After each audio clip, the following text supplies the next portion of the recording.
Hello everyone.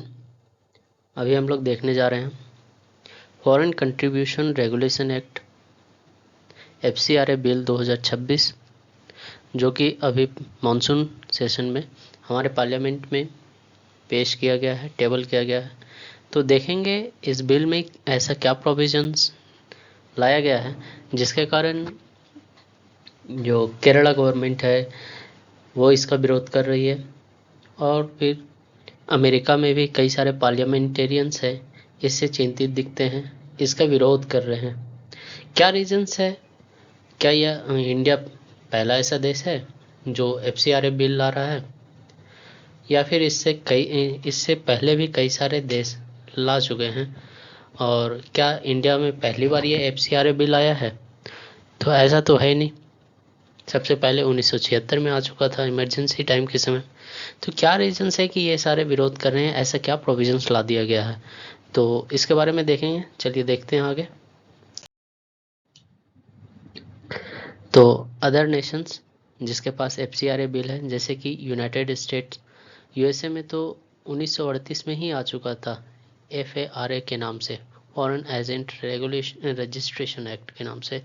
Australia में ये 2018 में आता है, ठीक है, फिट्स के नाम से, foreign influence transparency scheme.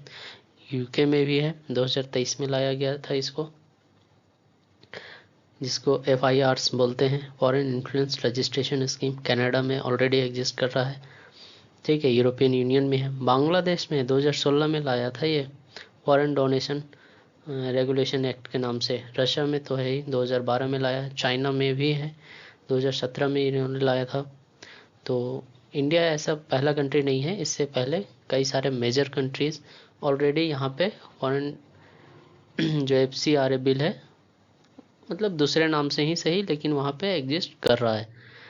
Bharat पहला देश नहीं है। तो सबसे अब भारत पे आते हैं। भारत में सबसे पहले ये कब लाया गया था?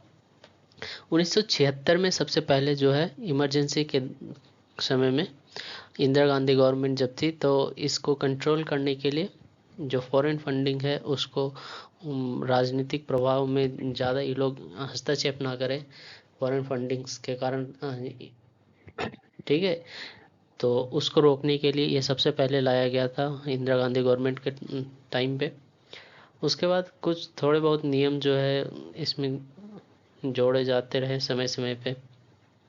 2010 में फिर इसको थोड़ा सा अमेंड किया गया, नया कानून कुछ थोड़ा सा और उसको बेहतरीन, रजिस्ट्रेशन, रीन्यूएबल्स वगैरह, ऑडिट, दंड उंड का थोड़ा सा और जोड़ा गया इसमें। 2011 में थोड़ा सा और कुछ, ऑनलाइन आवेदन, बैंक खाते, वार्षिक रिटर्न आदि प्रक्रियाएं निर्धारित की गई।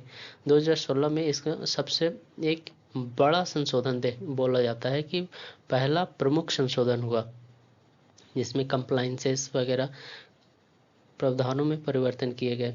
2018 में दूसरा संशोधन होता है, 2020 में फिर से एक बार संशोधन होता है, जिसमें 2020 में क्या किया गया, इससे पहले क्या होता था कि फॉरेन फंडिंग के नाम से एक यहाँ पे, जैसे कि एक छोटा सा एग्जांपल लेते हैं। यहाँ पे अमेरिका में बैठा एक एनजीओ है, यहाँ से फंड करता है इंडिया में बी को, ठीक है, बी एनजीओ को। अब ये एनजीओ इंडिया में ही तीसरे एनजीओ को, सी एनजीओ को, यहाँ से यहाँ फंड पहुँचा दे रही है। तो ऐसे भी चलता था। तो नाम, इसके नाम आता तो था बी के नाम से, लेकिन बी किसी और दूसरे एक्टिविटीज़ में भी शामिल हो जाता था, ये फंडिंग कहीं और भी जा रहा था। तो इन सारी चीज़ को अब रेगुलेट करने की ज़रूरत देखा, ठीक है।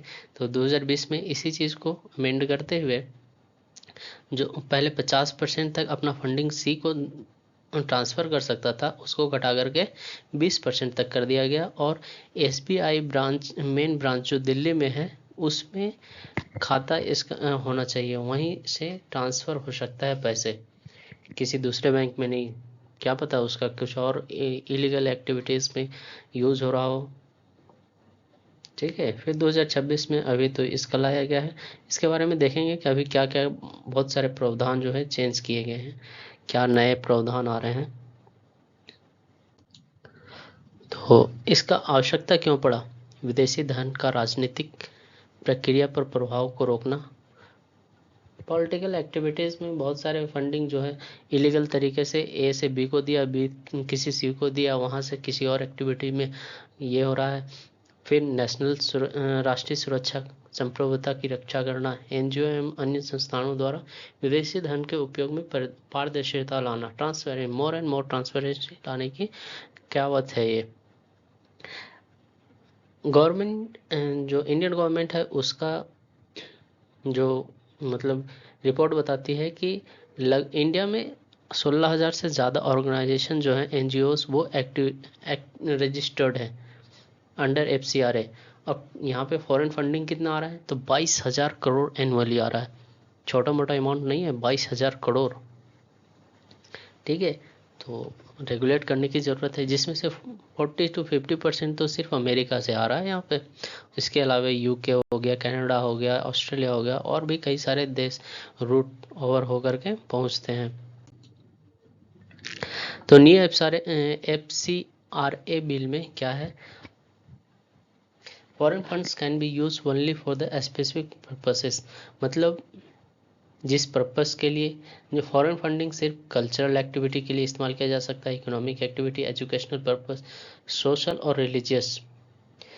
इसमें एक और है कि जो रिलीजियस एक्टिविटी कन्वर्जन के लिए इस्तेमाल किया जा रहा था FCRA बिल, कि हाँ इसका सेवा कर रहे हैं, उसको उसी के नाम पे उसका कन्वर्जन किया जा रहा है, तो ये इस चीज़ को रोकने की इसमें प्रावधान है जो नया FCRA बिल है। इसीलिए इससे थोड़ा सा ज़्यादा अमेरिका में जो है बैठे हुए लोग जो इस फंड को यूज़ कर रहे थे और कई सारी चीज़ों में, तो उसको उन लोगों को दिक्कत हो रहा है। और भी है, जैसे this replaces section major structural changes क्या क्या हुआ है, तो इसमें से एक और है कि FCRA बिल रजिस्ट्रेशन अगर ख़त्म हो जाता है, कैंसिल सरेंडर एक्सपायर हो गया हो, कैंसिल हो गया होगा, और अगर 5 साल इसका पूरा हो गया हो और इसके बाद अगर इसको रीन्यू नहीं किया गया तो ये एक्सपायर्ड माना जाएगा, ये ऑटोमेटिकली रीन्यूड नहीं होगा। ये भी प्रावधान है इसमें। पॉजिटिव साइड इसका तो देख चुके हैं कि नेशनल सिक्योरिटी सॉवरेनिटी की बातें करता है, इलिसिट फंडिंग को कर्व करने की इसमें प्रावधान है, फाइनेंशियल ट्रांसपेरेंसी अकाउंटेबिलिटी दिखाता है, पब्लिक ऑडिट ट्रायल्स वगैरह है प्रावधान इसमें। ठीक है, तो ये सारी चीज़ें जो मतलब कि देश की सिक्योरिटी के लिए बहुत इम्पोर्टेंट्स है। इसमें कुछ जो FCRA बिल में कुछ जो नेगेटिव साइड बताए जा रहे थे, उसमें से क्या है कि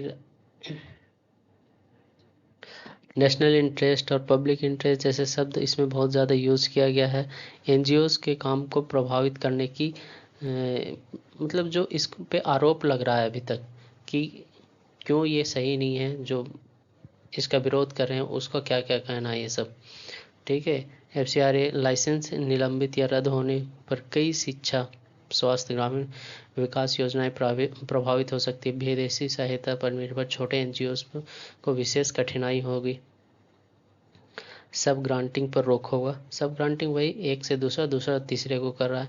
फिर एडमिनिस्ट्रेटिव एक्सपेंसेस लिमिट किया गया 20% तक। ठीक है,